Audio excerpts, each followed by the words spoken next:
যে এখন তো আসলে জামাতে ইসলাম কিছু বলে না, ৭১ তারা কি করেছে কি না করেছে কেউ কিন্তু কিছু বলে না। বেশি চাপাচাপি করলে জামাতের আমির বলে তখন আমি ছোট ছিলাম, ওনারা সব কিছু জানে, কিন্তু মুক্তিযুদ্ধের কথা বললেই বলে ছোট ছিলাম। তো ছোট ছিলেন উনি, কিন্তু এখন এই ডেফিনিশনের মধ্যে বোঝা গেল যে না, আপনি ছোট থাকতে পারেন, কিন্তু আপনারা যারা মুরব্বী ছিলেন ওনারা এই আকামগুলি করছেন, এবং এই আকামগুলি করার কারণে ওনাদের অবস্থানটা আমরা মোটামুটি যে মানুষ এখন একটা পাইল। অবস্থান পরিষ্কার হলে এর পরবর্তী বিষয় কি এই সরকার, অন্তর্বর্তীকালীন সরকার কি কিছু করবে বলে আপনার মনে হচ্ছে? কি করবে জানি না, এই সরকার কি করবে বলা বড় কঠিন। এদের মতলব, সবকিছুর মধ্যে মতলব আছে, এখানেও একটা মতলব আছে, কিন্তু সেই মতলবটা একটু বলি তারপরে শেষ করি।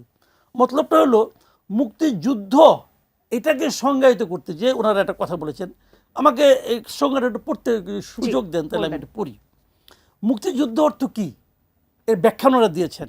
সেটা বলেছেন যে 1971 সালের 26শে মার্চ থেকে 16 ডিসেম্বর পর্যন্ত একটি স্বাধীন গণতান্ত্রিক রাষ্ট্র হিসাবে বাংলাদেশের জনগণের জন্য সাম্য, মানবিক মর্যাদা ও সামাজিক ন্যায় বিচার প্রতিষ্ঠার আকাঙ্ক্ষায় হানাদার ও দখলদার বাহিনীর বিরুদ্ধে যার যে যুদ্ধটা হয়েছে এটা মুক্তিযুদ্ধ।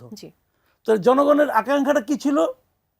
ওনারা দাবি করছেন সাম্য, মানবিক মর্যাদা ও সামাজিক ন্যায় বিচার প্রতিষ্ঠার আকাঙ্ক্ষা। This is not true. এই শব্দগুলি হলো গিয়ে ওই যে ইউনূস সাহেবের একজন ভাড়াটে বুদ্ধিজীবী আছে, আমেরিকান নাগরিক ডক্টর আলী রিয়াজ, উনি আবার আমার আনফর্চুনেটলি, আমি এখন আনফর্চুনেটলি বলি, উনি আমার সরাসরি টিচারও ছিলেন।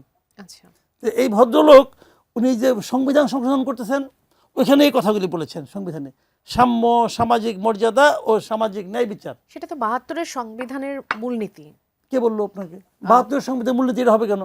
৭২ সংবিধান মূলনীতি হলো আপনার জাতীয়তাবাদ, গণতন্ত্র, সমাজতন্ত্র এবং এই ধর্ম নিরপেক্ষতা। দেখেন, তখন যারা মুক্তিযুদ্ধ করছে তারা এইগুলো জানতো না, এই মানবিক মর্যাদা, সামাজিক ন্যায় বিচার তারা যেগুলো জানতো সেগুলো হলো 4টা ছিল তখন ওই সময় যে মূল প্রেরণাটা। 1 নম্বর প্রেরণা ছিল গণতন্ত্র। একটা ইলেকশন হয়েছিল, সেই ইলেকশনে গণতান্ত্রিক প্রক্রিয়া ইলেকশন হয়েছিল, সেই ইলেকশনে ক্ষমতা হস্তান্তর করা হচ্ছিল না, এই জন্য মানুষ ক্ষুব্ধ ছিল। তার মানে গণতন্ত্র একটা ইস্যু ছিল। কোথায় এখানে আছে গণতন্ত্র? নাই। মানুষ গণতন্ত্রের জন্য লড়াই করেছিল। ওই সময় আরেকটা ইস্যু ছিল যে ইসলামের নাম দিয়ে, ধর্মের নাম দিয়ে তারা 2 পাকিস্তানকে এক রাখার চেষ্টা করেছিল। আমাদের জনগণ বলছে না, আমাদের একটা জাতীয়তাবাদ আছে, আমরা যতটা মুসলমান আছি ঠিক আছি, কিন্তু দেশ চালানোর ক্ষেত্রে আমাদের একটা জাতীয়তাবাদ ছিল, ধর্ম নিরপেক্ষতা ছিল। দেখেন, কিন্তু সাম্য, মানবিক মর্যাদা, এই যে সামাজিক এটা কোথা থেকে এলো? মানে এটা যে ওনাদের মাথা থেকে আসছে, বারবার যে বলা হচ্ছে এই বিষয়টা, এটা এখানে আসছে। এই যে নতুন যে সংবিধান হচ্ছে সেখানে রানা হচ্ছে, আলী সাহেব আনছেন, মহাজ্ঞানী উনি আনছেন। আচ্ছা, এগুলোর সঙ্গে বাঙালি আমাদের দেশের জাতি বা মানুষের কোনো সম্পর্ক নাই, এবং এগুলো টিকবে না তো। দেখেন, আরেকটা কথা বলি, দেখেন সমাজতন্ত্র তখন ছিল, হ্যাঁ সময়ের প্রেক্ষিতে এখন সমাজতন্ত্র হয়তো অপ্রাসঙ্গিক হয়ে গেছে, হতে পারে, আমার কোনো আপত্তি নাই, কিন্তু সবই অপ্রাসঙ্গিক হতে পারে। কিন্তু ৭১-এর বাস্তবতাটা কি ছিল? ৭১-এর বাস্তবতা কিন্তু এগুলি ছিল। কিন্তু তখন যারা মুক্তিযুদ্ধ করেছেন তারা এইগুলির আকাঙ্ক্ষায় করেছেন। পরবর্তী সময়ে অনেক কিছু চেঞ্জ হয়েছে, সেটা এক হিসাব। কিন্তু যখন আপনি মুক্তিযুদ্ধকে সংজ্ঞায়িত করবেন তখন আজকের আকাঙ্ক্ষাকে তখন নিয়ে ঠেলা যদি দেন, এটা হবে না রে ভাই, হবে না। নাতির টুপি নানার গায়ে, দাদার মাথায় দেওয়ার চেষ্টা করেন না।